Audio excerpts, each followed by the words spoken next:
பானிபூரியில் புற்றுநோய் உண்டாக்கும் வேதிப்பொருள் உள்ளதா? அதை பத்தி தான் நம்ம இப்ப பார்க்க போறோம். பூரியுடன் வழங்கப்படும் புளிப்பான நீர் பொதுவாக பச்சை நிறத்தில் இருக்கும். புதினா, கொத்தமல்லி, பச்சை மிளகாய் ஆகியவற்றை சேர்த்து அரைத்து புளி கரைசலுடன் சேர்த்து அதை தயாரிக்க வேண்டும்.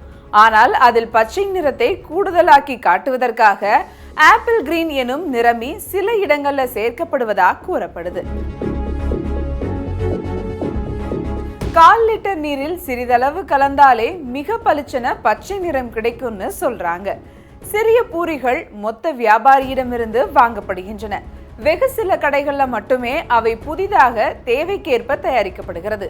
அந்த பூரிகள் வெகு நாட்கள் கெடாமல் சட்டென்று உடையும் தன்மையுடன் இருக்க வேண்டும் என்பதற்காகவும் பளிச்சென மஞ்சள் நிறத்தில் இருப்பதற்காகவும் சன்செட் எல்லோ என்ற நிறமி பயன்படுத்தப்படுகிறது. இதில் வழங்கப்படும் மசாலாவில் ஆரஞ்சு போன்ற நிறத்தை வழங்க ட்ராட்ரைசன் என்ற நிறமி பயன்படுத்தப்படுகிறது என்று சொல்லியிருக்காங்க.